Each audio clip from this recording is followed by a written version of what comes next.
In a city locked under curfew, the National Guard patrolled like conquerors, certain no one could stand against them. To their eyes, he was just another black man on the street, vulnerable, outnumbered, powerless. They saw no reason to fear, mistaking his silence for weakness and his calm for submission. What they couldn't know was that he had spent 15 years as a Delta Force commander, forged in battlefields where hesitation meant death. When their shouts turned into threats and their rifles rose, the man they believed was prey revealed himself as something far more dangerous than they ever imagined. Before we go any further, comment where in the world you are watching from, and make sure to subscribe, because tomorrow's story is one you don't want to miss. The city felt like a war zone. The rhythmic thump of helicopter blades echoed between buildings, casting moving shadows across the streets below. Marcus Steele stood at his apartment window, watching an armored vehicle rumble past, its heavy tires crushing discarded protest signs into the asphalt. His neighbor, Mrs. Evelyn Carter, had called earlier asking for help. Her arthritis was acting up, and she needed groceries. Marcus couldn't say no.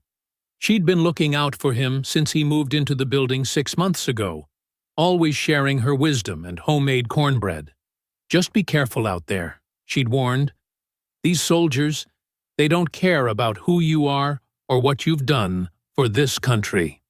Marcus pulled on his gray t-shirt and olive cargo pants, comfortable clothes that wouldn't draw attention. 15 years of Delta Force operations had taught him to blend in, to move like a ghost when needed. But today, he knew his skin color would make him a target, no matter how he dressed. The streets were eerily quiet for a Tuesday afternoon. Store windows were mostly dark, with closed signs hanging crooked in the glass. The few people brave enough to be outside hurried along with their heads down, avoiding eye contact with the armed soldiers posted at major intersections. A commotion ahead caught Marcus's attention. A group of young black men were being harassed by National Guard soldiers, their backs against a brick wall as rifles pointed at their chests. Marcus's jaw clenched. He recognized one of them, Darius Johnson, or DJ, as everyone called him. The kid was always organizing community meetings, trying to make positive change. DJ's eyes were wide with fear, but there was defiance there too. Marcus watched as the young man waited for the perfect moment, when one soldier turned to talk into his radio, then slipped sideways into a gathering crowd of onlookers. "Smart kid." The soldier's angry shout followed DJ, but the crowd had already swallowed him up. Marcus felt a mix of pride and anger. Pride at DJ's quick thinking, anger at the situation that made such evasion necessary. Walking past the scene, Marcus noted how the soldiers ignored white pedestrians completely. Their eyes tracked only darker faces, their hands tightening on their weapons whenever a black person came too close. This wasn't random. This was targeted. Marcus's combat-trained mind cataloged everything. The positioning of the armored vehicles, the patrol patterns, the communication intervals between soldiers. Old habits died hard, and right now, those habits were telling him something was very wrong with this operation. A helicopter swooped lower than usual, its searchlight sweeping the street. Marcus kept his pace steady, but his muscles tensed. He'd been under similar lights before, but always as the hunter, never the hunted. The role reversal left a bitter taste in his mouth. The grocery store was half empty, its shelves picked clean by panic buyers. Marcus filled his basket with Mrs. Carter's requests: bread, milk, canned soup, and her favorite brand of tea. The teenage cashier's hands shook as she rang him up, flinching at every helicopter pass. "You okay?" Marcus asked softly. "My brother," she whispered, bagging his items. "They took him in last night. Said he matched a description. He was just walking home from work." Marcus nodded slowly, understanding flooding through him. How many others had been snatched up under vague pretexts? How many families were missing sons, brothers, fathers, The weight of the grocery bags was nothing compared to the heaviness in his chest as he started back toward his apartment building.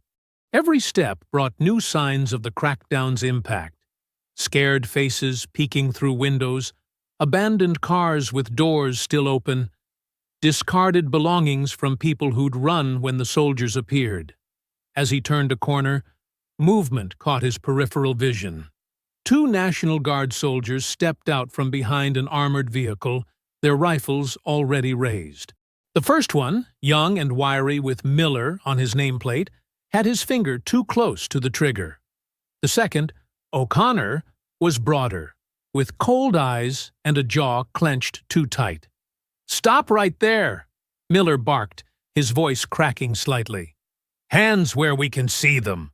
Marcus froze, grocery bags still clutched in his hands. He'd been in countless firefights, defused bombs, rescued hostages, but something about these two soldiers pointing rifles at him on an American street made his blood boil in a way no foreign enemy ever had. "ID, now!" O'Connor demanded, taking an aggressive step forward. Marcus knew he should feel afraid. These were armed men with the power of the state behind them. But all he felt was a calm clarity, the kind that came before a mission. His muscles coiled, ready. Years of training sang in his blood. "I'm reaching for my wallet," Marcus said evenly, watching both men's trigger fingers. "It's in my back pocket." The grocery bags hung from his wrists, apples and canned goods shifting inside. Mrs. Carter's tea bags crinkled. Somewhere above, a helicopter circled, its blades cutting through the tension like a knife. The soldiers circled Marcus like wolves, their boots scraping against the cracked pavement.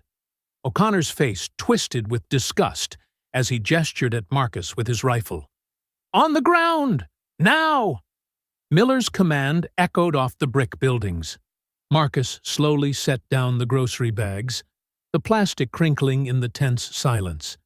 People were gathering at the edges of the scene, phones raised to capture whatever was about to unfold.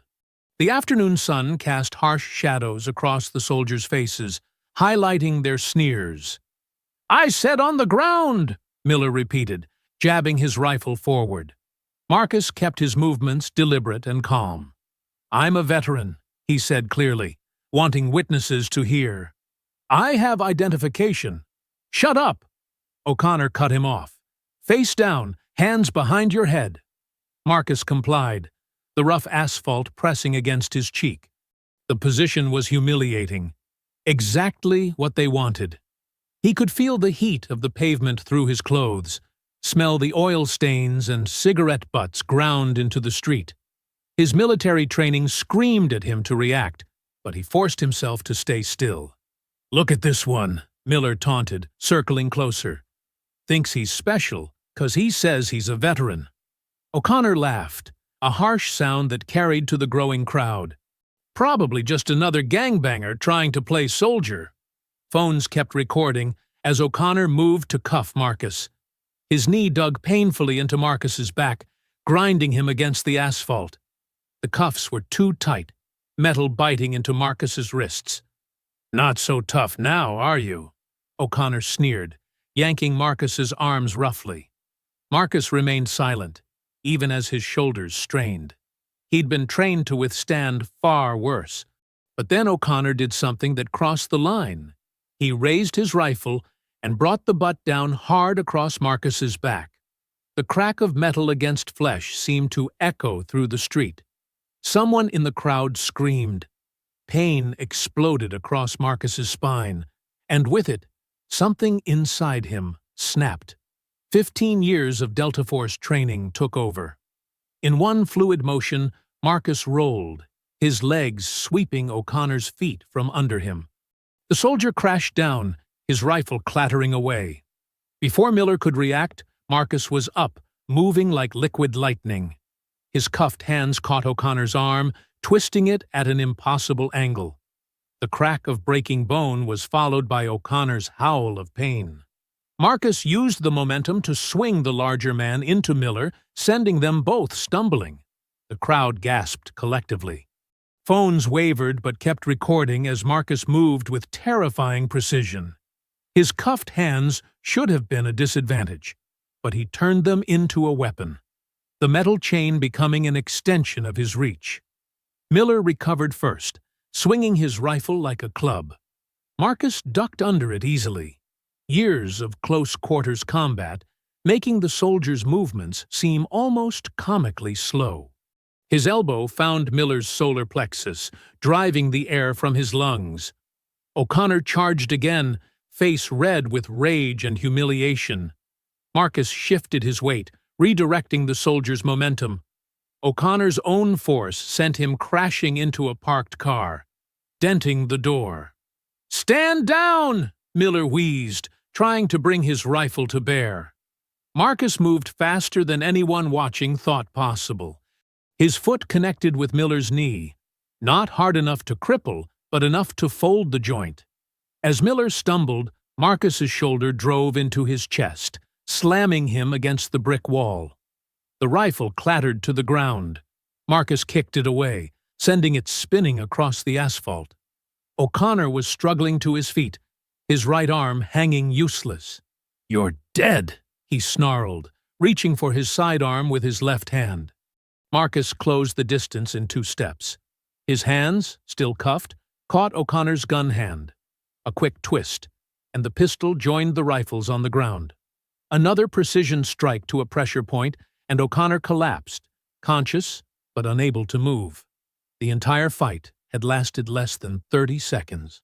Marcus stood in the middle of the street, chest heaving slightly. Both soldiers lay groaning on the pavement, alive but thoroughly defeated. The crowd had grown larger, dozens of phones capturing every moment. Some people were cheering, others just stared in shock. The sound of engines grew louder. Heavy tires squealed against asphalt as 3 Humvees rounded the corner, filled with armed National Guard reinforcements. They screeched to a halt, forming a semicircle around the scene. Soldiers poured out, rifles raised. Marcus didn't move. Sweat trickled down his back where O'Connor's rifle butt had struck him, but he ignored the pain. His breathing was already steady again, his posture relaxed but ready. He'd faced worse odds in places most Americans couldn't find on a map. The new soldiers spread out, their boots scraping on broken glass and scattered debris. Their rifles tracked Marcus's every breath, but he noticed something in their eyes. Uncertainty. They'd just watched him dismantle 2 of their own with almost casual ease while handcuffed. Traffic had stopped completely. The crowd pressed against building walls, still recording. Helicopter blades chopped the air overhead, and somewhere in the distance, sirens wailed. The grocery bags lay forgotten on the ground. Misses. Carter's tea spilling onto the street. Miller and O'Connor remained down, their groans of pain mixing with the mechanical sounds of weapons being readied. The afternoon sun glinted off rifle barrels and tactical gear as the backup squad took positions, creating a ring of steel around Marcus. A soldier with sergeant's stripes stepped forward, his voice tight with forced authority. "On your knees! Final warning!" Marcus analyzed the situation with practiced precision. 12 soldiers, all armed, spread in a semicircle. Behind them, more troops spilling from vehicles. The crowd had swelled to maybe 50 people. All potential casualties if this went wrong. "I'm giving you one chance," Marcus said calmly, his hands still cuffed. "Stand down." The sergeant's answer came in the form of a hand signal. 2 soldiers rushed Marcus from opposite sides, trying to pin him. Big mistake. Marcus dropped and rolled, causing them to collide with each other. In the same motion, he swept one soldier's legs, sending him sprawling. The other threw a punch that Marcus caught between his cuffed hands, using the chain to twist the soldier's arm. With a quick pivot, he sent the man flying into a nearby lamppost with a resounding clang. "Get him!" the sergeant shouted, his composure cracking. 3 more soldiers charged. Marcus moved like water between them, his military training evident in every precise movement. He caught one soldier's rifle, using the man's own momentum to flip him over his hip. The soldier crashed into his comrades, sending them stumbling. The crowd's nervous silence had transformed into cheers. "Get 'em!" someone shouted. "Show those bullies!" A soldier managed to grab Marcus from behind. Bad move. Marcus dropped his weight, breaking the hold with textbook precision. He spun, driving his elbow into the man's ribs, hard enough to disable, not enough to cause permanent damage. "He's one man!" the sergeant screamed, face red with fury. "Take him down!" Two soldiers opened fire, but Marcus was already moving. He rolled behind a parked car as bullets pinged off metal. Glass shattered, raining down on the sidewalk. Civilians screamed and ducked for cover. "Hold your fire!" Marcus shouted. "There are civilians everywhere!" He stayed low, counting heartbeats. When the firing paused, he exploded into motion. Running straight at the nearest soldier, Marcus dropped into a baseball slide, taking the man's legs out. As the soldier fell, Marcus caught his tactical vest, using him as a shield against his own comrades. "Nobody shoots!" Marcus commanded, his voice carrying the weight of years of battlefield authority. Some of the younger soldiers actually lowered their weapons instinctively, responding to that tone of command. A burly corporal tried to rush him with a baton. Marcus released his human shield and met the charge head-on. The corporal swung, a trained strike, but telegraphed. Marcus slipped inside his guard, trapped the arm, and executed a perfect hip throw. The corporal hit the pavement hard, his baton skittering away. The crowd was fully invested now, their cheers building to a roar. "Take them all down! Show them what a real soldier looks like!" More soldiers poured in from the Humvees, but they moved hesitantly, having witnessed what happened to their comrades. Marcus stood in the center of the chaos, his breathing controlled, his movements economical. Sweat darkened his gray t-shirt, but his eyes remained sharp and focused. A young private tried to be clever, attempting to tase Marcus from behind.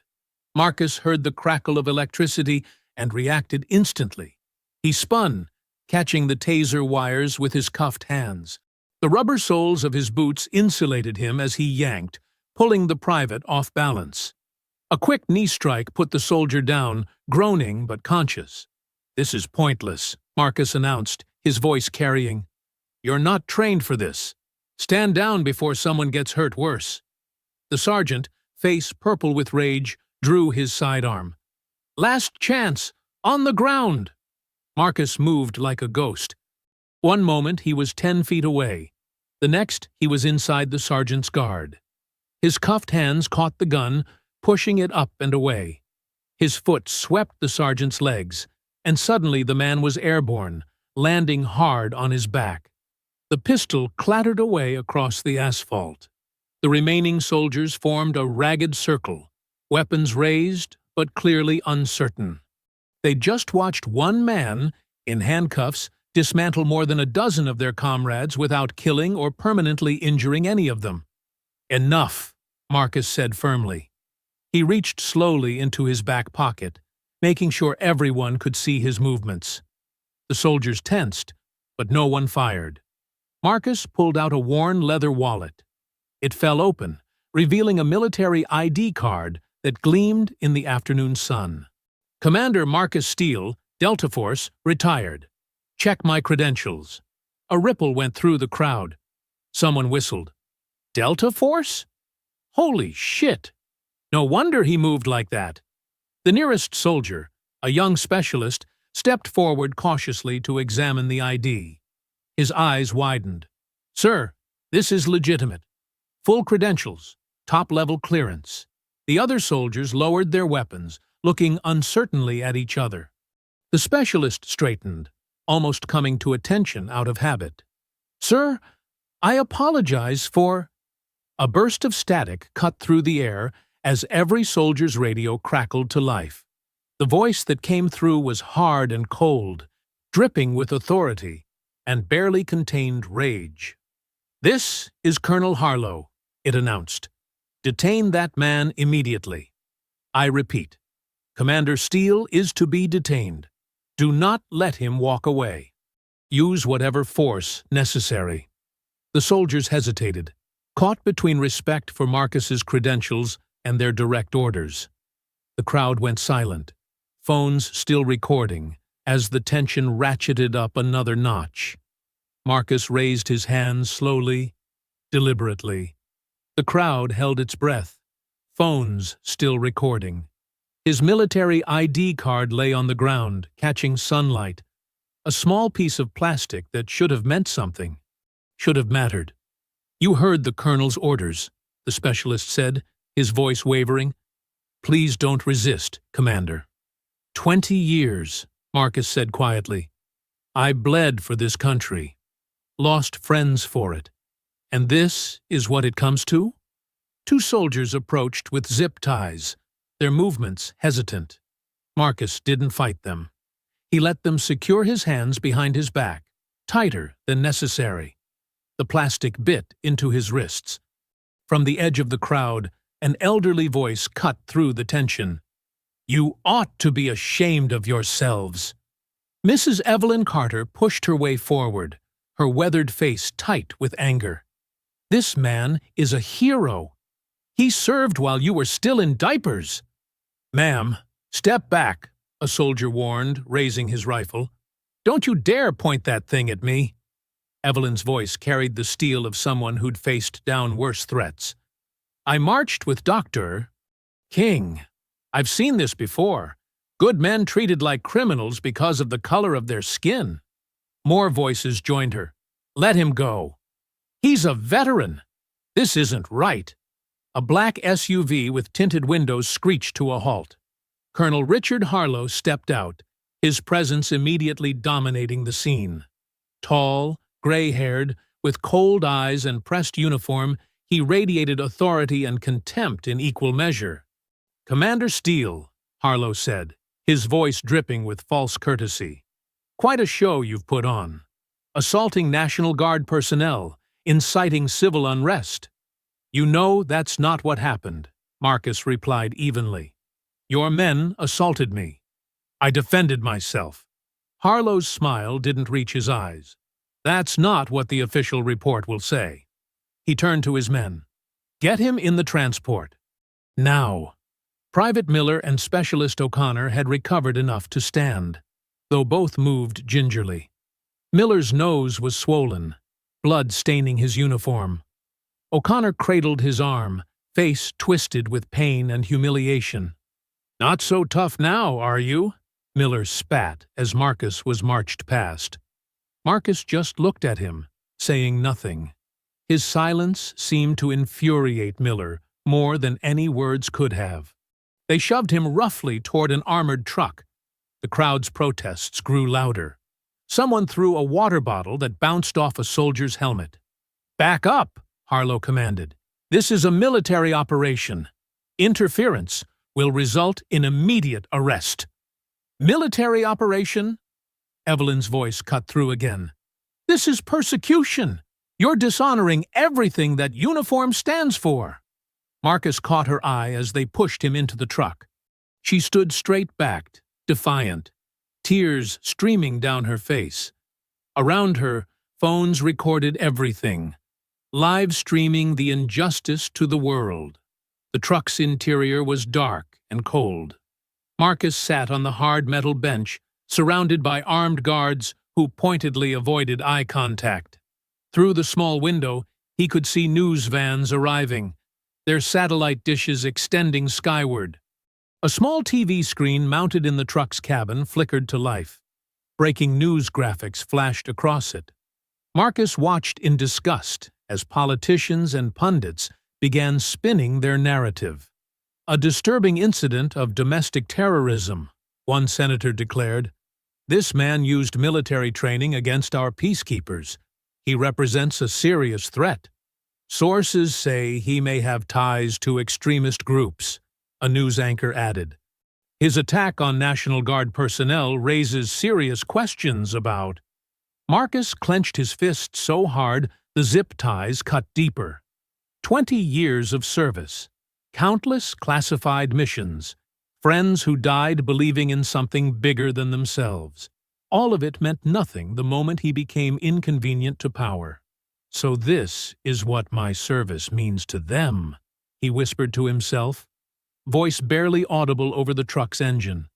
The guards shifted uncomfortably, perhaps hearing the weight of betrayal in those words.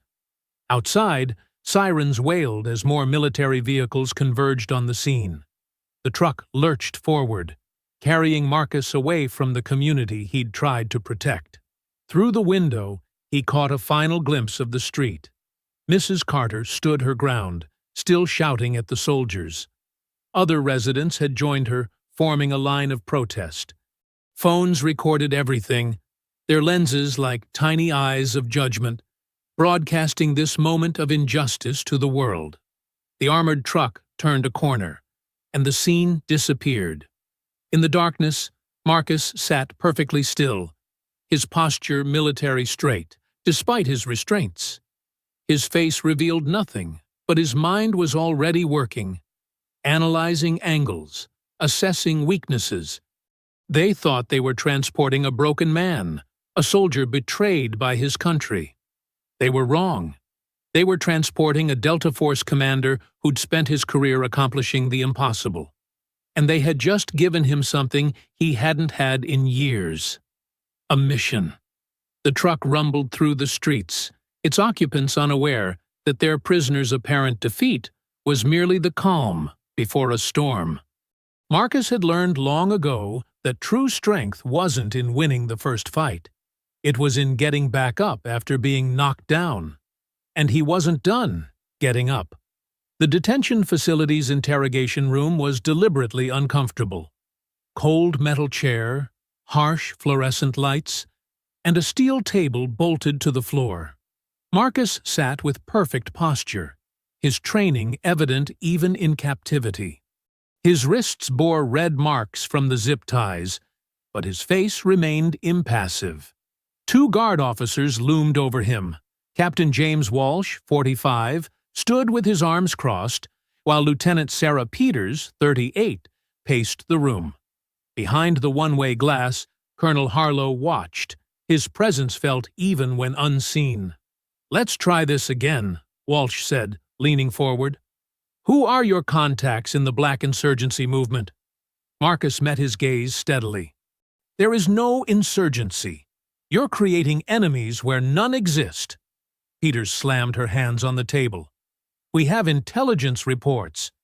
"You have nothing," Marcus cut her off, "except orders to terrorize civilians based on their skin color." Walsh's face reddened. "You assaulted National Guard personnel." "After they attacked me without cause." Marcus's voice remained calm, professional. "Everything that happened is on video. The world saw the truth." "The world sees what we tell them to see," Peters sneered. "Right now, you're a dangerous radical who turned against his country." Marcus almost smiled. "Is that what Colonel Harlow told you to say?" The intercom crackled. "That's enough," Harlow's voice commanded. "Give him some time to think about his situation." The officers left, but Marcus wasn't alone for long. Sergeant Linda Kane entered, carrying a medical kit. She was younger than the others, with kind eyes that couldn't quite hide her discomfort with the situation. "I need to check your vitals," she said, loud enough for the cameras to hear. Then, quieter, "Hold still while I take your blood pressure."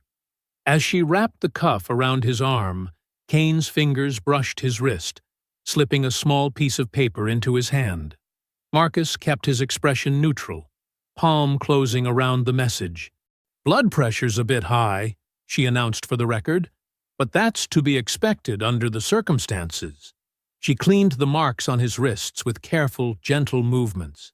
"You served our country," she whispered, barely audible. "This isn't right." Marcus gave her the slightest nod of acknowledgement. She packed up her kit and left, the door clicking shut behind her. When he was sure no one was watching, Marcus unfolded the paper. The handwriting was neat, precise. Crackdown, political power grab. Election in 3 months. Mayor Collins plus Senator Hayes behind it. Be careful. They're desperate. Marcus committed the words to memory, then chewed and swallowed the paper. The pieces fell into place. The targeted harassment, the media spin, the rush to brand him a terrorist. This wasn't about law and order. It was about control. The door opened again. Colonel Harlow entered, his boots echoing on the concrete floor. He carried himself with the arrogance of a man unused to being questioned. "Comfortable, Commander?" Harlow's smile was cold. "I hope you're being treated well." "Drop the act," Marcus replied. "We both know what this is." Harlow's smile vanished. "What this is the end of your career, your reputation, everything you built." He leaned closer. "Unless you cooperate. Denounce the troublemakers. Help us restore order." "You mean help you suppress voters before the election?" A flicker of surprise crossed Harlow's face, quickly masked. "Careful, Commander. That sounds like conspiracy theory talk. We wouldn't want people thinking you've become unstable." "People are already thinking, Colonel. That's what scares you." Harlow straightened, adjusting his uniform. "Pack him up," he called to the guards. "The convoy leaves in 10 minutes. 4 armed soldiers entered, weapons ready. They weren't taking chances after seeing what Marcus could do. As they escorted him through the facility's corridors, Marcus observed everything: shift changes, patrol patterns, the rhythm of their movements. Outside, an armored convoy waited. 3 vehicles, lead truck, prisoner transport in the middle, rear guard. Standard formation, but Marcus noted the subtle details. The driver of the transport was nervous, grip too tight on the wheel. The rear guard's radio had a slight delay, creating a communication gap. They secured him in the transport's holding cell, double-checking his restraints. Marcus allowed himself to be moved like a compliant prisoner, all while mapping angles, timing, distances. His mind worked like a computer, processing variables, calculating possibilities. "Watch him," one guard warned another. "He's Delta Force. Don't let the calm fool you." They were right to be worried. Every Delta operator was a weapon, trained to turn any situation to their advantage. Marcus had escaped facilities in hostile territory with far less to work with than this. The convoy's engines rumbled to life. Through the window, Marcus watched the detention facility recede. They thought they were moving a prisoner to a more secure location. Instead, they were giving him exactly what he needed: a chance. He studied the guards' positions, the way they held their weapons, how often they checked their radios. Every detail was a potential tool, every pattern a possible opening. His expression remained neutral, but his mind was fully engaged, preparing for what would come next. The convoy moved through the city streets, its heavy armor and armed escort drawing stares from civilians. Marcus felt the vehicle's vibrations, timing the intervals between turns. He noticed one guard's vest wasn't properly secured. Another's radio was set to the wrong frequency. Small mistakes that would matter soon enough. The armored transport swayed as it navigated the city streets.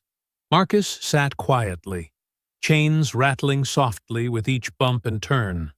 4 guards watched him, 2 on each side, rifles ready. Their initial tension had given way to casual arrogance. "Not so tough now, are you?"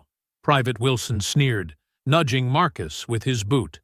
"Just another thug in camo pants." "Bet he bought those pants at the Army surplus store," Corporal Hayes added, trying to play soldier. Marcus kept his eyes forward, expression neutral, but his mind was racing, cataloging every detail.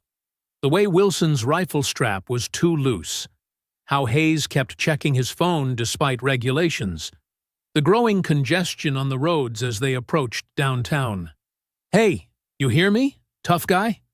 Wilson kicked harder this time. "Or did we knock the fight out of you?" Marcus finally turned to him, his gaze steady. "Touch me again," he said quietly, "and you'll find out." The other guards laughed, but Wilson's hand tightened on his weapon. He'd seen the security footage of what happened to Miller and O'Connor. The laughter died as traffic slowed to a crawl. "What's the holdup?" Hayes radioed the lead vehicle. "Construction ahead," came the crackled response. "Merging lanes. 5-minute delay. Minimum." Marcus felt the transport's speed drop. Perfect. He'd been working on his restraints since they left the facility, slowly creating microscopic space in the cuff's mechanism. Now, as Wilson shifted his weight to keep balance in the slowing vehicle, Marcus made his move. The chains snapped free with a sharp crack. Before anyone could react, Marcus grabbed Wilson's rifle, yanking him forward. Wilson's head slammed into the metal wall with brutal force. He crumpled, unconscious. "Contact!" Hayes shouted, raising his weapon. But the confined space worked against him. Marcus was already inside his guard, driving an elbow into his throat. Hayes gagged, fingers squeezing the trigger. Bullets sparked off the ceiling. The other two guards tried to bring their rifles to bear, but Marcus was moving like liquid violence. He kicked the weapon from the first guard's hands, then used Hayes as a human shield when the second guard fired. Hayes screamed as rounds meant for Marcus tore into his vest. Marcus threw Hayes aside, closing the distance. His hands found familiar holds, pressure points, joint locks, the brutal efficiency of close-quarters combat. The guard's arm snapped at the elbow. His scream was cut short by a precise strike to the temple. The last guard dropped his rifle, drawing a combat knife. "Stay back!" Marcus almost smiled. The knife slashed through empty air as he stepped inside the guard's reach. His fingers found nerve clusters in the man's wrist and shoulder. The knife clattered to the floor. A quick series of strikes left the guard unconscious, joining his companions on the transport's floor. The driver was shouting into his radio, trying to maintain control as the vehicle swerved. Marcus grabbed the knife, moving toward the cabin. But before he reached it, the transport slammed into something hard. Metal screamed. The world spun. Marcus braced himself as the vehicle crashed into the concrete divider. The impact threw him against the wall, but his training took over. He rolled with the force, protecting his vital areas. The transport skidded to a stop, smoke pouring from its engine. Alarms blared. Marcus could hear the other convoy vehicles screeching to a halt, boots hitting pavement. He had seconds. The cabin door was jammed from the crash. He kicked it twice, metal groaning, then a third time. It burst open. The driver hung limply in his harness, alive but dazed. Marcus pulled him clear, laying him on the floor. No need for more violence. He could hear shouting outside, guards organizing a perimeter. Blood ran down Marcus's arm from where the crash had opened a gash. His ribs screamed protest as he moved, probably bruised. But pain was an old friend to Delta operators. He pushed it aside, focusing on escape. The transport's rear doors would be covered. But the crash had crumpled the side panel, creating a gap. Marcus squeezed through, metal edges tearing his shirt. He dropped to the pavement just as flashlights swept the area. "Check the vehicle! Watch the perimeter! He's armed and dangerous!" Marcus stayed low, using the smoke and confusion to his advantage. He moved like a shadow between vehicles, his movements precise despite his injuries. A guard turned, catching a glimpse of him. But before he could shout a warning, Marcus was gone. Sirens wailed in the distance. Marcus limped into a dark alley, blood dripping from his arm. Behind him, the night erupted with activity. Radios crackling, helicopters approaching, the full might of the National Guard mobilizing to find him. But Marcus had disappeared into similar nights in countries around the world. Urban escape and evasion were part of his DNA. He melted into the darkness as naturally as breathing, leaving only questions and unconscious guards in his wake. The alarms continued to blare, their sound fading as Marcus put distance between himself and the crash site. Each step sent pain through his ribs, but he pushed on. He wasn't just running from the guard now. He was running towards something bigger. The truth about the crackdown, the political conspiracy, and justice for his community. Behind him, searchlights cut through the smoke rising from the wrecked transport. But they illuminated only shadows. Marcus Steele, Delta Force commander, was free, and he had work to do. Marcus limped through familiar streets, his arms still bleeding. Every shadow held potential danger, but he knew this neighborhood like the back of his hand. The same corners where he'd played as a kid now served as tactical cover points. His military training merged with childhood memories, guiding him home. A group of teenagers huddled on a stoop spotted him first. Their eyes widened with recognition. "Yo, that's him," one whispered loudly. "The soldier from the videos.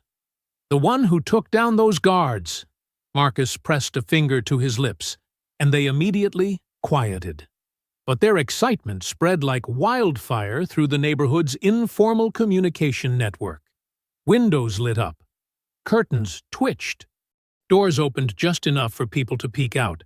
He stumbled slightly, the pain in his ribs intensifying. Blood dripped steadily from his arm, leaving a trail he'd need to clean up.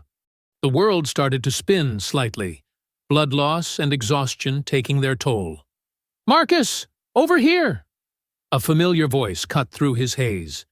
Mrs. Evelyn Carter stood in her doorway, her usual warm demeanor replaced by urgent concern. "Quickly now!" He crossed the street in a crouch, years of combat experience keeping him in the shadows. Mrs. Carter ushered him inside, closing the door quietly behind them. The house smelled like it always did. Fresh bread and lavender, a stark contrast to the chaos outside. "Lord have mercy. Look at you," she muttered, examining his wounds. "Come on. The others are waiting downstairs." "Others?" She led him to her basement door. "You didn't think we'd just sit idle while they hunted you, did you?" The basement was dimly lit, but full of people, community leaders, local activists, and concerned citizens. They'd transformed the space into an impromptu command center, with maps of the neighborhood pinned to walls and phones broadcasting police scanner frequencies.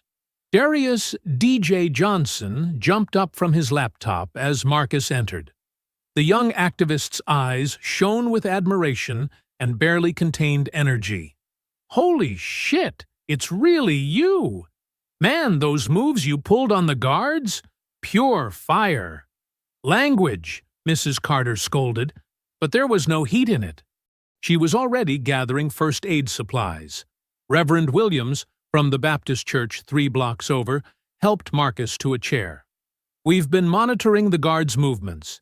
They've got checkpoints on all major roads, but they're spread thin in the residential areas." Marcus nodded, wincing as Mrs. Carter cleaned his arm wound. "They'll tighten the net by morning." We need to fight back," Darius interrupted, pacing with nervous energy. "People are tired of being pushed around. Your videos got everyone fired up. We could organize." "Not with hot heads and cold planning," Marcus cut him off, but his tone was gentle. "That's exactly what they want. An excuse for more violence." The basement fell quiet, except for the crackle of police scanners. Mrs. Carter finished bandaging Marcus's arm and handed him water and painkillers. Around the room, people began sharing their stories. Mr. Washington, who owned the local hardware store, described being forced to the ground at gunpoint while guards searched his shop. Sarah Chen, a college student, talked about soldiers harassing her grandmother's restaurant, claiming to check permits. Each story carried the same thread: systematic intimidation, racial profiling, abuse of power. "They tried to search my classroom," Mrs. Carter added softly, her hands clasped tight. children crying, while men with guns went through their backpacks. Called it a safety inspection. Marcus absorbed each account, his jaw tightening. The tactical part of his brain was already forming plans, but these weren't enemy combatants in some foreign land. These were his people, his home. Darius sat next to him, voice lower now. I've been documenting everything, building a network online. People are ready to stand up. They just need direction. Need someone who knows how to fight smart. Marcus studied the young man. Behind the fierce energy, he saw something familiar.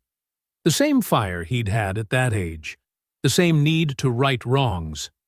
But Darius had something he hadn't: digital savvy and a genuine gift for organizing. Show me what you've got, Marcus said. For the next hour, Darius walked him through their grassroots network. Local businesses providing safe houses, teenagers running counter-surveillance on guard patrols, encrypted messaging channels coordinating legal aid. The community hadn't been passive. They'd been preparing. The basement hummed with quiet activity. Reverend Williams coordinated with other churches. Mr. Washington sketched patrol patterns he'd observed. Mrs. Carter made calls to teachers, building a list of incidents and witnesses. As midnight approached, exhaustion finally caught up with Marcus. The painkillers made his thoughts fuzzy. Mrs. Carter noticed immediately and started shooing people out. "Rest now," she insisted, setting up a cot in the corner. "You're no good to anyone if you collapse." The basement slowly emptied, leaving only essential lookouts. Darius lingered, still bursting with questions, until Mrs. Carter gave him her signature teacher's stare. He left reluctantly, promising to return at dawn. Marcus lay down, his body aching but his mind racing.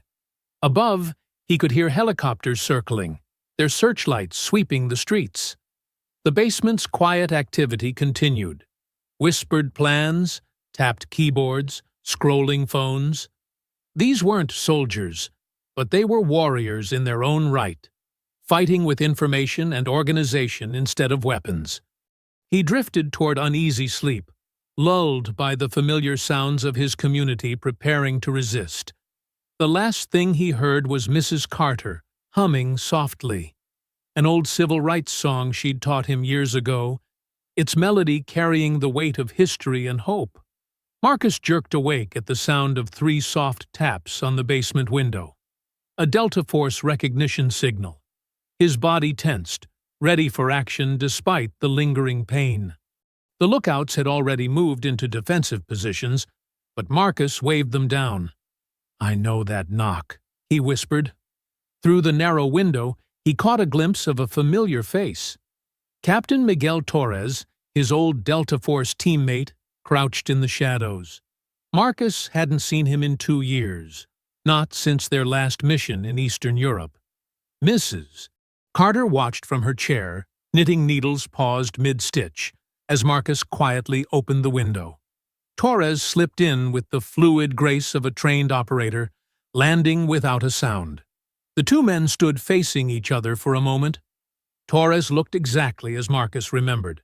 Sharp features, calculating eyes, and that hint of a smile that could either charm or threaten. His civilian clothes were expensive but practical, a far cry from their combat gear days. "Brother," Torres said softly, pulling Marcus into a tight embrace. "When I saw the videos, I couldn't believe it. Had to come myself." Marcus returned the hug, noting how Torres still carried himself with that slight leftward lean, an old habit from a shoulder wound they'd both earned in the same firefight. The familiar gesture made his throat tight with memories. "It's good to see you, Miguel." Marcus stepped back, gesturing to the others. "This is Mrs. Carter. She's your second mother. I remember the stories." Torres smiled warmly at her. "Ma'am, your boy here saved my life 3 times. 4, Marcus corrected. "You forgot Azerbaijan." "That one doesn't count. I had it under control." The RPG 2 feet from your head said different. They shared a laugh, but it faded quickly as Torres's expression turned serious. He glanced at the lookouts, then back to Marcus. We need to talk. Privately. Mrs. Carter stood up. Use the back room. I'll keep watch. The back room was barely more than a storage closet. Walls lined with preserved food and emergency supplies. Marcus closed the door, leaving just enough space for the dim light to filter in. Torres immediately dropped his casual demeanor. You're enemy number one now, Marcus. They're painting you as a domestic terrorist, claiming you're leading some kind of militant uprising. Torres ran a hand through his hair. Another old gesture Marcus remembered from tense missions. Every agency has your photo. They're mobilizing everything they've got. Let them come, Marcus said. But Torres shook his head. You don't understand. This goes way beyond some racist cops or overzealous guard units. This whole crackdown, it's staged, orchestrated. Torres lowered his voice further. Harlow's just a puppet. There are people in Washington, powerful people, who want chaos in the streets. Marcus leaned against a shelf, processing. Why? Martial law. They're manufacturing a crisis to justify federal intervention. Once they have that, they can suspend civil rights, delay elections, whatever they want. Torres pulled out his phone, showing Marcus classified documents. Look at these orders. The targeting parameters, the escalation protocols. It's all designed to provoke a response. Marcus studied the documents, his military training helping him spot the telltale signs. The mission parameters were too specific, the engagement rules too loose. This wasn't crowd control. It was provocation. How did you get this? Still have friends in intelligence. They're worried, Marcus. This could spread nationwide. Other cities are watching, waiting to see if this playbook works. Torres put his phone away. You're the wild card they didn't expect. A decorated Delta Force commander?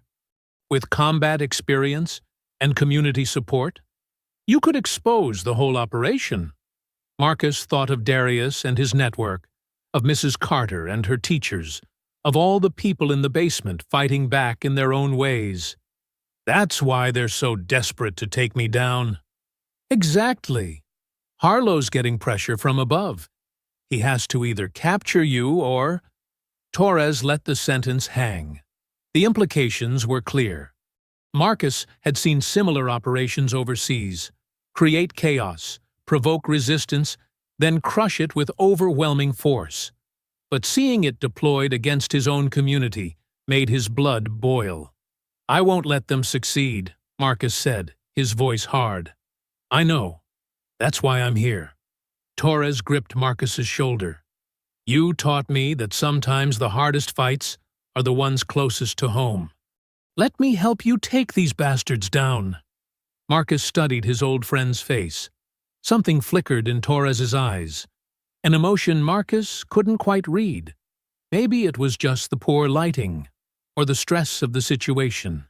But after years of combat together, of trusting each other with their lives, Marcus pushed the doubt aside. I could use another operator, he admitted. Especially one who knows how they think. Torres smiled, but it didn't quite reach his eyes. Like old times, brother. We'll show them what happens when they push too far. They emerged from the back room to find Mrs. Carter had made coffee. She handed them both cups without a word, but her sharp eyes studied Torres carefully. Marcus recognized her teacher's instinct for spotting trouble, but right now he needed allies more than caution. Your man here has intel, Marcus told the room. We need to adjust our plans. Torres sat down at the planning table, already pulling out more documents. First thing we need to do is understand their command structure. Harlow's vulnerable if we know where to hit. Marcus watched his old friend begin outlining strategies, sharing inside information that could turn the tide. He ignored the tiny voice of doubt in his mind, focusing instead on the chance to strike back effectively. Sometimes, he told himself, You had to trust in old bonds forged in combat. But Mrs. Carter kept knitting, her needles clicking softly as she watched Torres with unblinking eyes. Marcus stood in the basement's open space, watching as Darius and 20 other young men mirrored his stance. Their movements were rough, unpolished, but their determination burned bright in their eyes. "Control your breathing," Marcus instructed, demonstrating a defensive position.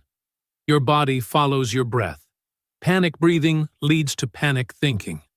He moved slowly, letting them see how each muscle shifted. This isn't about fighting. It's about surviving.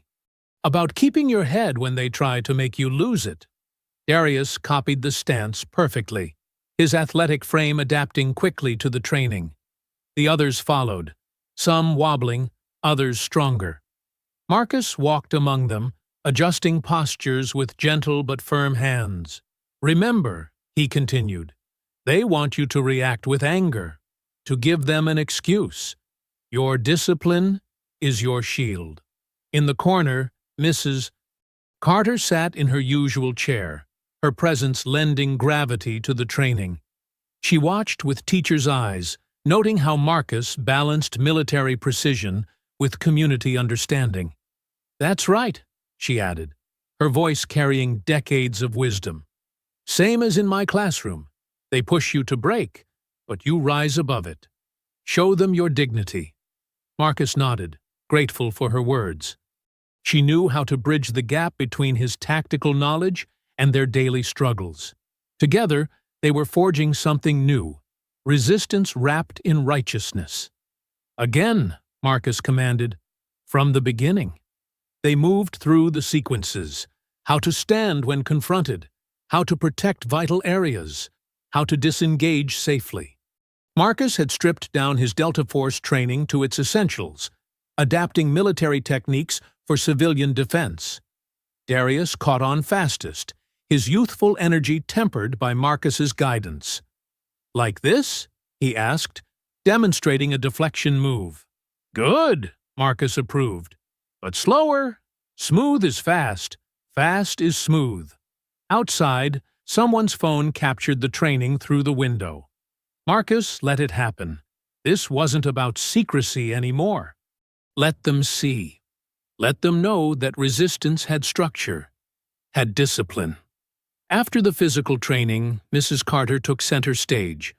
The group sat in a circle as she spoke, her words weaving through Marcus's tactical lessons. "We've walked this road before," she said, her voice strong despite her age. "When they brought dogs to our protests, we didn't run. When they turned hoses on our children, we didn't break. Now they bring soldiers to our streets. But our dignity remains undefeated." Marcus watched the younger faces absorb her words. This was the other half of the training: the steel in their spines, the fire in their hearts. Mrs. Carter knew how to kindle it without letting it burn out of control. "Marcus teaches you how to stand," she continued. "I'm teaching you why we stand.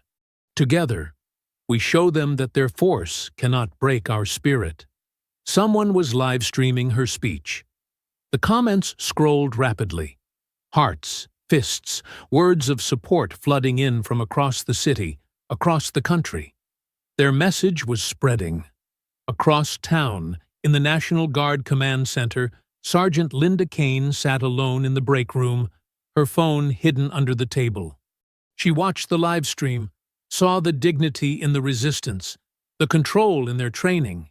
Her chest felt tight with conflicting loyalties. The door opened, and she quickly pocketed her phone, but not before catching Mrs. Carter's final words. "They expect us to be either passive or violent. We will be neither. We will be righteous." Back in the basement, Marcus ended the training session with a final demonstration. He and Darius stood facing each other, showing how defense could deflect aggression without escalating. "They strike high, you stay low," Marcus instructed, moving through the sequence slowly. "They push, you redirect. They escalate, you maintain control." Darius followed perfectly, his movements now fluid and purposeful. The others watched, recording, learning. This wasn't just training anymore, it was transformation. Later that evening, Marcus stood at the edge of a growing crowd. What had started as a small gathering had swelled to hundreds. They filled the street, phones held high, voices raised in unified chants. "Steele! Steele! Steele!" His name had become more than just a name. It was a symbol of disciplined defiance. Marcus felt the weight of it, the responsibility. He saw Mrs. Carter's teachings and his training merged in the crowd's controlled energy. Young men stood in the defensive stances he'd taught them, facing the police line without fear or aggression. Others live-streamed everything, ensuring the world watched. The whole scene was a testament to their combined strategy: power under control, resistance with dignity. Darius worked the crowd like a natural leader, his phone broadcasting to thousands. "Show them!" he called out. "Show them what Commander Steele taught us." The crowd moved in unison, demonstrating the defensive stances. It was beautiful and terrible. Hundreds of citizens having to learn military techniques just to survive in their own streets. But they did it with such grace, such dignity. "Steele! Steele! Steele!" The chant grew louder, echoing off buildings. Marcus felt hope rising in his chest, powerful and dangerous. He saw it in their faces, not just anger, not just defiance, but disciplined determination. They were learning to stand their ground without losing their souls. Mrs. Carter appeared beside him, her hand finding his arm. "Look at what you've built," she said softly. "Not soldiers, citizens, standing tall." Marcus watched as more people joined the crowd, their phones adding to the sea of lights. The live stream numbers kept climbing. Their message was reaching beyond the city now, inspiring others to stand up, to resist with dignity. The chants continued, his name carrying their hopes for justice. For a moment, standing there with Mrs. Carter, watching Darius lead the crowd in disciplined protest, Marcus allowed himself to believe they might actually win. Marcus stood at the front of the massive crowd, their energy electric in the evening air. Thousands had gathered, filling the wide street from curb to curb. Signs waved above their heads, phones live-streamed from every angle, and their unified chants echoed off the buildings. Torres appeared at his side, dressed in civilian clothes, his familiar presence both comforting and commanding. "You need to lead from the front, brother," he said, clapping Marcus on the shoulder. "Show them you're not afraid." Marcus nodded, studying the empty street ahead. Something felt off. The police barriers were too far back, the usual line of riot cops mysteriously absent. His combat instincts tingled, but Torres's confident smile made him push the doubts aside. "The whole world is watching," Torres continued, gesturing at the forest of phones. "Make it count." Darius jogged up, excitement burning in his eyes. "Commander, we've got over 50,000 watching the live stream." He held up his phone, showing the numbers climbing. Mrs. Carter's voice cut through the crowd's roar. "Marcus, wait!" She was trying to reach them, moving as fast as her age allowed, but the sea of bodies kept her back. Torres gently pushed Marcus forward. "Time to move. They're waiting for their leader." The crowd surged with him as Marcus stepped out, their chants growing louder. He walked with military precision, head high, showing the dignity they'd practiced. Behind him, thousands moved in formation, using the defensive stances he'd taught them. The first warning came from above, the police helicopters suddenly pulling back, leaving an eerie quiet in the sky. Marcus's combat senses screamed danger, but before he could act, the trap snapped shut. National Guard units poured out from side streets on both sides, their rifles raised. Armored vehicles crashed through shop fronts, cutting off escape routes. The ambush was perfectly coordinated, catching the crowd in a deadly crossfire. Marcus spun to Torres, reaching for his former brother-in-arms, and found himself staring into the barrel of a pistol. Torres' friendly smile had twisted into something cruel and mocking. "Sorry, old friend," Torres said, not sounding sorry at all. "But orders are orders." The first shots cracked overhead, rubber bullets and tear gas canisters arcing into the crowd. Screams replaced chants as chaos erupted. People ran in panic, trampling each other, while guard units advanced with batons swinging. Marcus moved without thinking, his body responding to years of training. He slapped Torres's gun aside and drove a knee into his solar plexus. But Torres had trained with him. He rolled with the hit, backing away as guard soldiers opened fire. A rubber bullet caught Marcus in the ribs, stealing his breath. Another grazed his temple, sending him stumbling. Through blurring vision, he saw Darius trying to organize an escape route, using the defensive techniques to help others break free. "Get them out!" Marcus shouted, his voice nearly lost in the chaos. He turned to face the advancing soldiers, buying time for civilians to flee. The fight that followed was brutal and desperate. Marcus used every trick he'd learned in Delta Force, but he was one man against an army. He disarmed 2 guards, used their own weapons to block shots from others, and left a trail of groaning soldiers in his wake. But they kept coming. A baton caught him across the back, driving him to one knee. Tear gas burned his eyes and throat. Through the chemical haze, he saw Torres standing with Colonel Harlow, both men watching the carnage with satisfaction. "Take him alive!" Harlow ordered, his voice carrying over the chaos. "I want him to see what happens to his precious movement." Mrs. Carter's voice rang out somewhere in the madness. "Marcus! This way!" She'd found a path through a building, helping people escape. The sight of her, this elderly teacher standing brave amid the violence, gave Marcus a surge of strength. He fought toward her voice, using the crowd's panic to his advantage. His ribs screamed with every movement. Blood ran into his eyes from the head wound, but he kept moving. Years of combat experience guided him through the chaos. A fresh wave of tear gas separated him from the crowd.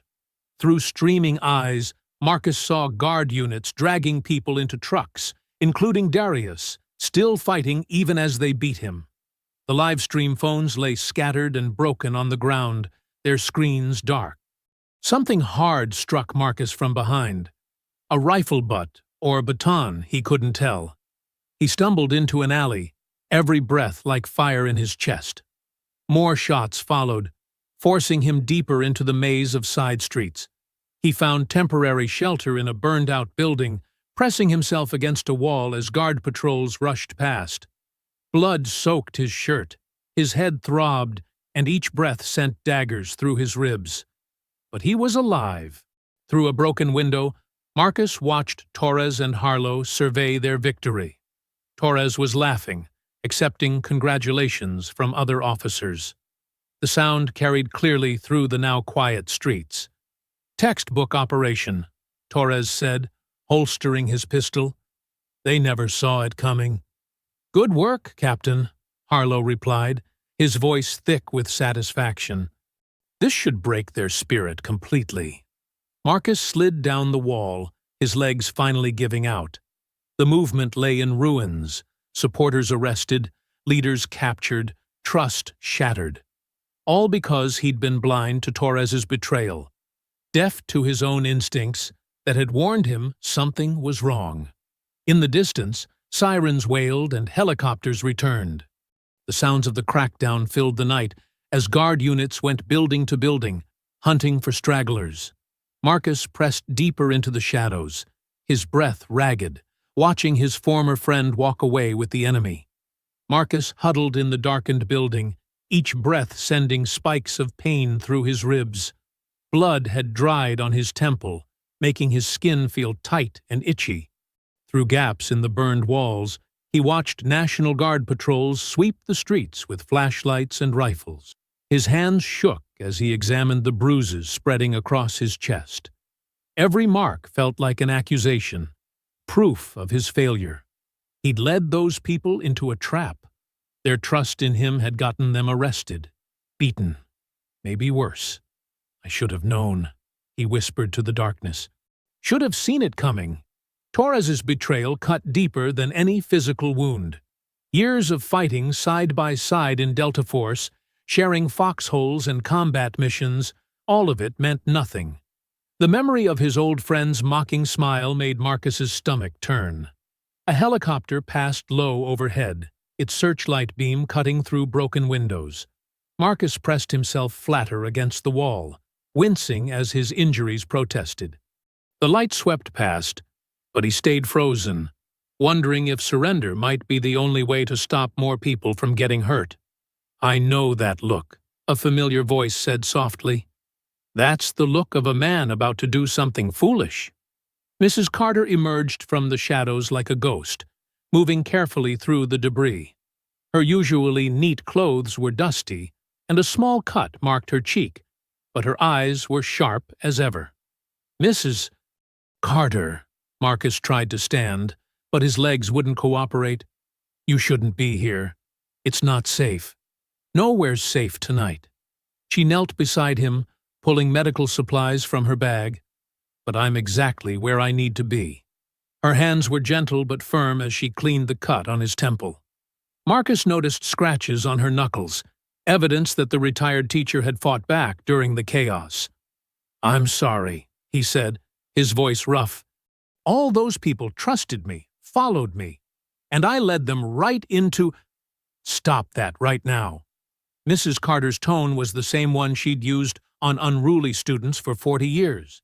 You didn't lead anyone into anything. Those people chose to stand up. You gave them the courage and the tools to do it right. She wrapped bandages around his ribs, her movements practiced. Marcus remembered she'd been a field nurse before becoming a teacher. Torres played me, Marcus said, used my trust against me, and everyone paid the price. That's what evil does, Mrs. Carter replied. It uses good people's best qualities against them. Your trust wasn't weakness, his betrayal was. She finished bandaging him and sat back, studying his face. You know what this reminds me of? Montgomery, 1965. I was just a girl, watching Dr. King march. The police turned dogs and fire hoses on us, beat us bloody.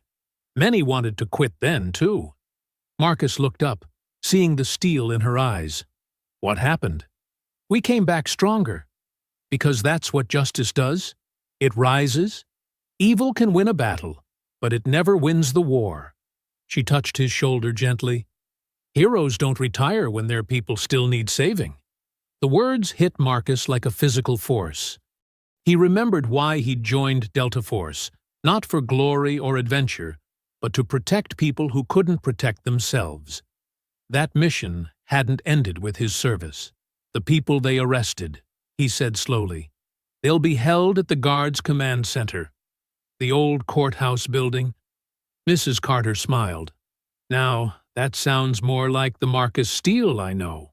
She helped him stand, supporting him until his legs steadied. In a corner of the room, a broken mirror hung crookedly on the wall. Marcus caught his reflection. Battered, bloody, but somehow not beaten. We'll need supplies, he said, his tactical mind already working. And I'll need armor. Mrs. Carter's bag yielded more than medical supplies. She'd brought pieces of riot gear, salvaged from downed Guard soldiers during the chaos. Some of the younger folks grabbed what they could, she explained. Been collecting it all night. Marcus examined each piece carefully. The armor wasn't military grade, but it would help. He strapped on the chest piece first, testing how it affected his movement. The familiar weight of tactical gear helped clear his mind. Darius and the others, he said, securing arm guards. They're counting on us. On you, Mrs. Carter corrected. They believe in you, Marcus. Not because you're unbeatable, but because you never stop fighting for what's right. She helped him adjust the straps, her movements reminding him of his mother preparing him for school so many years ago. The thought brought a sudden lump to his throat. "I won't let them down again," he promised. "You never did." Mrs. Carter stepped back, examining her work. "Now you look like what you always were, a warrior for justice." Marcus turned to the broken mirror again. The man staring back was transformed. Despite the bruises, despite the pain, his eyes burned with renewed purpose. The makeshift armor wasn't pretty, but it would serve. He thought of Torres and Harlow, probably celebrating their victory right now. They believed they'd broken the movement, crushed its spirit. They had no idea what was coming. Mrs. Carter handed him the final piece, a tactical vest with extra pockets. "The others are waiting for your signal," she said. "When you're ready." Marcus strapped on the vest, checking each fastening with practiced precision. In the mirror, he looked like what he truly was, not just a Delta Force commander, but a defender of his people. The armor felt right, like coming home to his true purpose. Marcus pressed himself against the cold brick wall of the courthouse, now Colonel Harlow's command center. The night air carried a chill that made his bruised ribs ache, but he pushed the pain aside. Years of Delta Force training had taught him to compartmentalize discomfort. From his hidden position across the street, he studied the building's defenses through compact binoculars. 4 guards at the main entrance, 2 patrolling each side, and snipers on the roof. Standard military formation, but sloppy. These weren't seasoned combat troops. They were weekend warriors drunk on power. He checked his watch. 2:47 a.m. The guard rotation would happen at 3 prigs. Marcus had memorized their patterns over the last hour. The lazy cigarette breaks, the predictable patrol routes, the blind spots in their security camera coverage. Amateur mistakes that would cost them dearly. A figure emerged from the side door. Sergeant Linda Kane, starting her medical supply run. Their eyes met briefly across the darkness. She gave no sign of recognition, but her path deliberately created a 30-second gap in the western perimeter coverage. Marcus moved like a shadow, years of covert operations flowing through his muscles. The makeshift armor misses. Carter had given him didn't creak or rattle. He'd padded every joint with cloth. He reached the building's shadow just as Kane disappeared around the corner. 2 guards stood by the side entrance, rifles held lazily. Marcus heard them complaining about the cold, their attention focused on their discomfort rather than their surroundings. He pulled a small stone from his pocket and tossed it into some nearby bushes. "What was that?" The younger guard stepped forward, peering into the darkness. "Probably just a cat," his partner said, but moved to check anyway. Marcus struck the moment they separated. His hand clamped over the first guard's mouth, cutting off any sound as he applied precise pressure to the carotid artery. The guard slumped unconscious within seconds. The second guard turned just in time to meet Marcus's elbow. A clean strike that dropped him without a sound. He dragged both bodies into the shadows, securing them with their own zip ties. Their radio squawked. "West entrance, check in." Marcus keyed the radio, perfectly mimicking the younger guard's voice. West entrance clear. Another Delta Force skill. Voice manipulation had saved his life more than once. Inside the building, fluorescent lights hummed overhead. Marcus moved carefully, using his memory of the courthouse layout from previous visits. The holding cells would be in the basement. That's where they'd keep Darius and the other protesters. A guard rounded the corner, and Marcus melted into an alcove. The guard passed within inches, never noticing the shadow that slipped behind him. A quick chokehold, another body hidden in a supply closet. Marcus collected what he needed from the unconscious guard: key card, radio, and a more complete set of tactical gear. The guard's sidearm went into Marcus's holster. He preferred not to use lethal force, but he wouldn't hesitate if necessary. The sound of boots on marble made him freeze. A patrol of 4 guards marched past his position, heading for the stairs. Marcus waited until their footsteps faded, then followed. The stairwell's concrete walls amplified every sound, forcing him to move with excruciating slowness. On the 2nd floor, he encountered Sergeant Kane again. She was checking medical supplies in a storage room, her back to the door. Without turning, she spoke quietly. Security camera blind spot lasts 20 seconds. Harlow's in the command center on the 3rd floor, East Wing. He has 6 personal guards. Marcus moved past silently, acknowledging her help with the lightest touch on her shoulder. She'd risk court-martial if caught helping him, but her conscience wouldn't let her support Harlow's corrupt operation. The 3rd floor was better guarded. Marcus counted 8 men in the hallway leading to the command center. Taking them head-on would be suicide. He needed a diversion. The building's old maintenance shaft provided an alternative route. Marcus climbed carefully, using techniques honed in urban warfare training. His injured ribs screamed in protest, but he didn't slow down. The shaft opened into a ventilation room overlooking the main hallway. Perfect timing. Kane had started her diversion. An argument erupted at the far end of the hall about missing medical supplies. 4 guards moved to investigate, leaving the approach to the command center exposed. Marcus dropped silently behind the remaining guards. The first never knew what hit him, a precise strike to the base of the skull. The second managed to half-turn before Marcus's elbow connected with his temple. Both dropped without raising the alarm. He dragged them quickly into the ventilation room, then moved toward the command center. The heavy wooden doors were reinforced with steel, typical courthouse architecture. 2 guards remained, standing alert with automatic weapons. Marcus removed a small canister from his vest, a homemade smoke device courtesy of Mrs. Carter's chemistry knowledge. He rolled it quietly down the hall. When it activated, the guards tensed but held position, unable to abandon their post. Their discipline worked against them. Marcus moved through the smoke like a ghost, his strikes precise and devastating. The first guard's rifle clattered to the floor as he fell. The second managed to click his radio once before Marcus took him down, but no words were transmitted. The smoke thinned, revealing the ornate doors of the command center. Marcus could hear voices inside. Harlow's distinctive bark giving orders, probably coordinating the ongoing crackdown. The colonel had no idea his fortress had been penetrated. Marcus checked his weapons one final time. The weight of his gathered arsenal felt reassuring.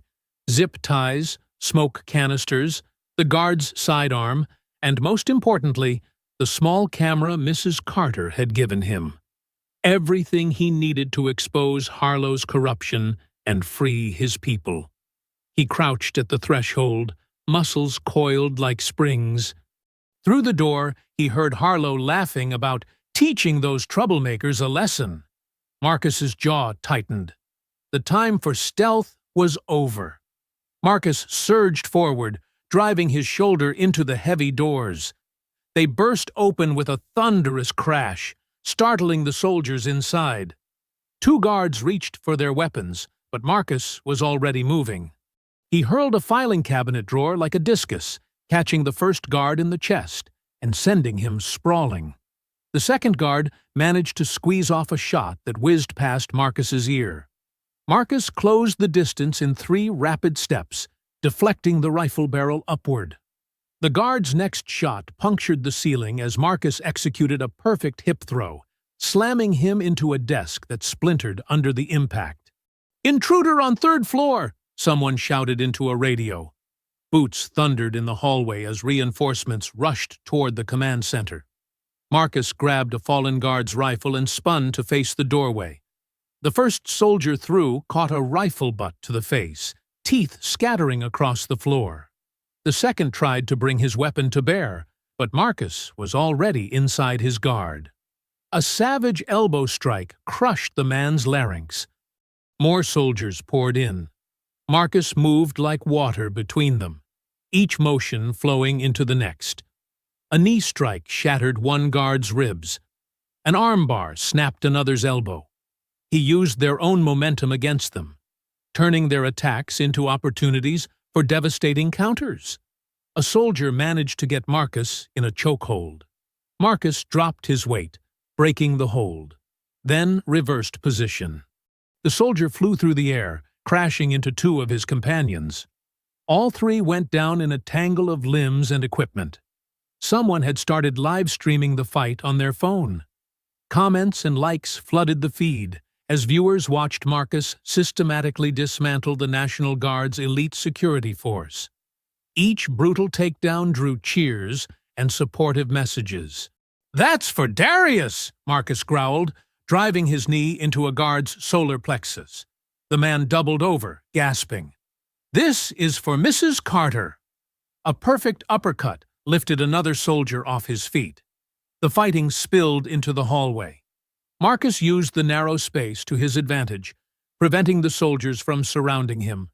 He grabbed one guard's tactical vest and used him as a human shield, advancing through a hail of rubber bullets. A flash-bang grenade bounced off the wall. Marcus kicked it back before it could detonate. The explosion lit up the corridor, stunning 3 more guards. He moved through the chaos like a force of nature, leaving broken bodies and shattered equipment in his wake. A soldier tried to radio for more backup. Marcus silenced him with a throat strike, then used the radio to broadcast a message. This is what happens when you abuse power. The people fight back. The livestream's view count soared. Civilians watching from home saw Marcus grab a fire extinguisher from the wall. He sprayed it in a wide arc, creating a cloud of white powder that confused and disoriented the remaining guards. Through the haze, they could only see shadows of Marcus systematically eliminating their companions.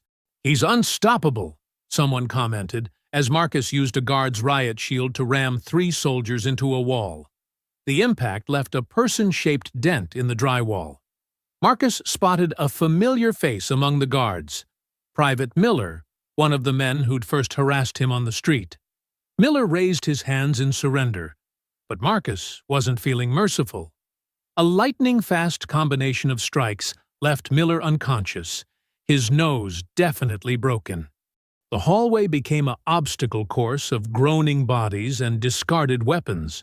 Marcus moved through it with practiced efficiency, disarming tripwires and avoiding obvious ambush points. His Delta Force training had prepared him for exactly this type of close-quarters combat.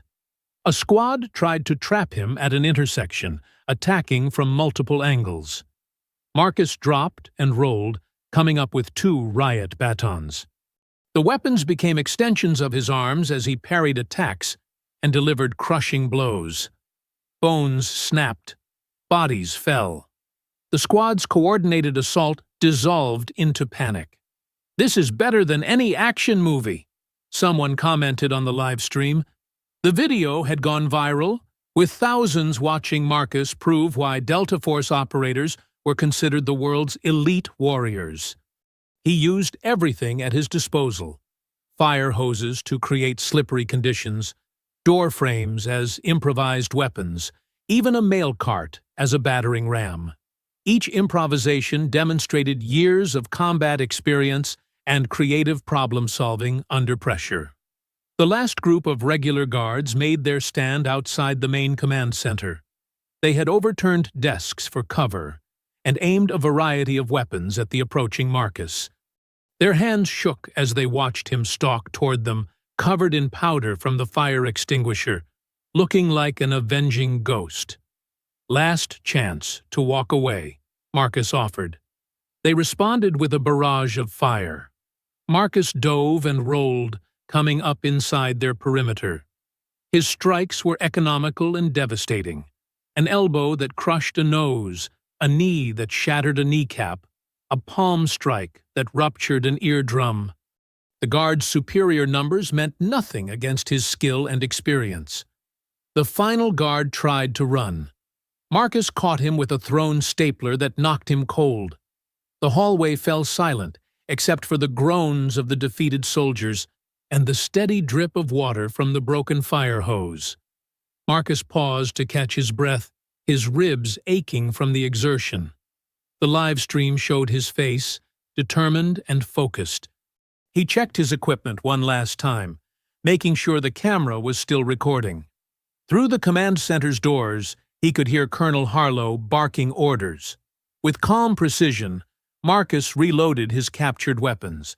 He secured his makeshift armor, tightening straps that had come loose during the fighting. The livestream's comment section exploded with encouragement as he approached the final doors. Marcus took a deep breath, centered himself, and kicked the doors open. Inside, Colonel Harlow stood waiting in full combat gear, surrounded by his personal security detail. The real battle was about to begin. Colonel Harlow stood in his combat gear, a sneer twisting his face. His personal security detail, 6 elite soldiers, formed a protective ring around him. The command center's screens flickered with surveillance footage, showing the trail of unconscious bodies Marcus had left behind. "The famous Marcus Steele," Harlow spat. "Delta Force's golden boy, turned race traitor. Look what you've become, fighting your own country's soldiers." Marcus stepped forward, his boots crunching on broken glass. "The only traitor here is you, Harlow. Using the National Guard to terrorize civilians? That's not protecting the country. That's tyranny. Get him," Harlow ordered his men. But Marcus was ready. He caught the first guard's punch and used the man's momentum to throw him into 2 others. The remaining 3 attacked simultaneously. Marcus ducked under a wild swing, swept one guard's legs, and drove his elbow into another's ribs. The crack of breaking bones echoed through the room. The last guard hesitated, looking at his fallen companions. Marcus gave him a chance to surrender, but the man charged anyway. A quick combination, jab, cross, hook, put him down hard. Harlow watched his elite security crumple with growing rage. He ripped off his command jacket, revealing massive arms covered in faded military tattoos. "Fine. I'll handle this myself. Just like you handled those innocent people in the streets?" Marcus circled left, staying light on his feet. Harlow struck first, a haymaker that could have taken Marcus's head off. But Marcus slipped the punch and countered with 3 rapid strikes to Harlow's kidney. The colonel grunted but didn't slow down. "You're soft," Harlow taunted, throwing a knee strike that Marcus barely blocked. "Too much time with civilians. Real soldiers follow orders." Marcus absorbed a body blow to get inside Harlow's guard. He unleashed a series of precise strikes: throat, solar plexus, floating rib. Each hit made Harlow stumble back, but the bigger man refused to go down. They crashed into a bank of computers, sending sparks flying. Harlow grabbed a keyboard and swung it like a club. Marcus deflected it with his forearm, feeling the plastic shatter. He retaliated with a jumping knee that caught Harlow in the chin. Blood sprayed from Harlow's split lip. He spat red and charged like a bull, driving Marcus into a wall. The impact knocked the wind from Marcus's lungs, but he brought his elbows down on Harlow's spine, breaking the hold. "This is for every person you profiled." Marcus unleashed a lightning-fast combination. "Every veteran you disrespected." His fists found gaps in Harlow's defense. "Every life you ruined with your hatred." Harlow absorbed the punishment and countered with a savage right hook that clipped Marcus's temple. Stars exploded in his vision. He rolled with the punch, but Harlow pressed his advantage, throwing heavy shots that forced Marcus to give ground. "You think you're special?" Harlow sneered between punches. "You're just another thug in a uniform. I've been putting down troublemakers like you for 30 years. Marcus felt his back hit a desk. Instead of retreating further, he used it as leverage, launching himself forward with a flying knee. The strike caught Harlow flush in the face, sending him staggering backward. The livestream's comments section exploded with support. Viewers watched Marcus press his advantage, striking with surgical precision. Each hit targeted weak points, pressure points, nerve clusters, joints. Harlow's brute force couldn't match Marcus's tactical expertise. But Harlow wasn't finished. He grabbed a chair and hurled it at Marcus's head. When Marcus dodged, Harlow closed the distance and landed a thunderous body shot that made Marcus's ribs scream in protest. "That's it," Harlow growled. "Feel what real power is." Marcus weathered the assault, remembering his training. He let Harlow wear himself out, throwing heavy punches, then struck back with devastating efficiency. A palm strike to the ear disrupted Harlow's balance. An elbow to the throat made him gasp for air. They traded blows in the center of the room, neither man willing to yield. Harlow fought with decades of pent-up hatred and prejudice behind every punch.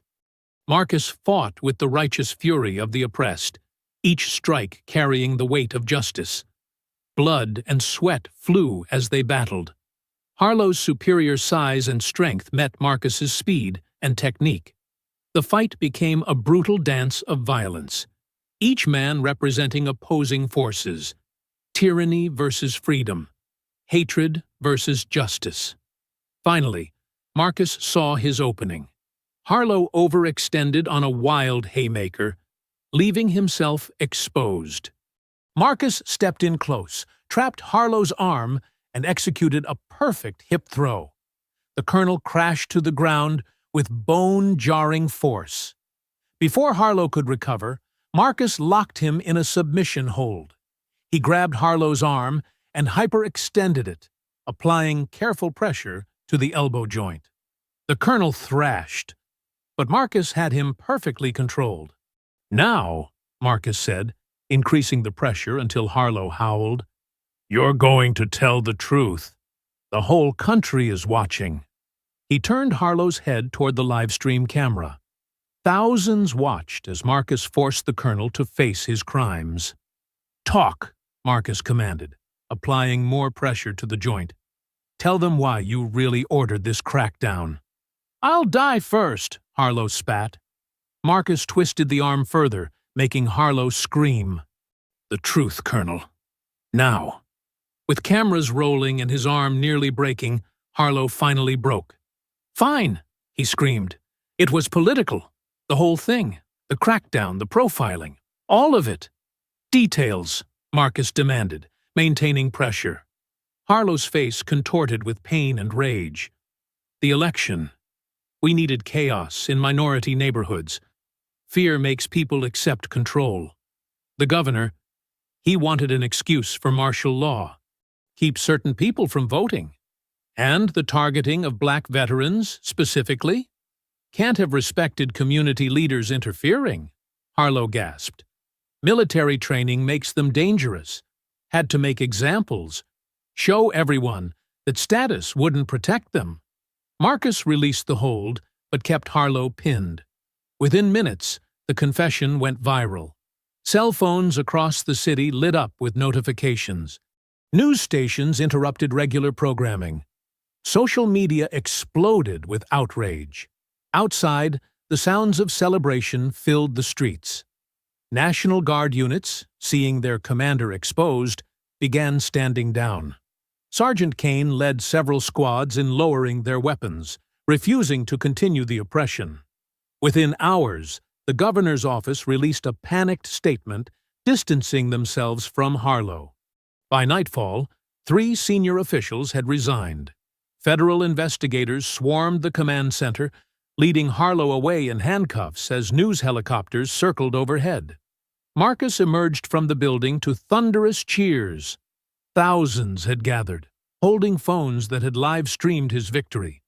Among them stood Darius Johnson, tears streaming down his face as he led the crowd in chanting Marcus's name. Evelyn Carter pushed through the crowd, her eyes shining with pride. She hugged Marcus tightly, whispering, "You did it, son. You showed them what real service looks like." Sergeant Kane approached cautiously, still in her uniform but with her rifle slung. "Commander Steele," she said formally, then broke into a smile. "Thank you for helping us remember our real duty." The celebration spread across the city. Martial law crumbled as unit after unit stood down. Detained protesters were released. Politicians who had supported the crackdown scrambled to apologize, their careers in tatters. Local news interviewed Marcus on the steps of City Hall. "This was never about me," he told them, his voice carrying across the square. "This was about justice, about holding power accountable, about showing that no one is above the law, especially those who claim to enforce it." Darius stepped up beside him, phone in hand. "Y'all seeing this?" he shouted to his followers. "This is how you fight back, with discipline, with purpose, with unity." Marcus showed us the way. The next few days brought sweeping changes.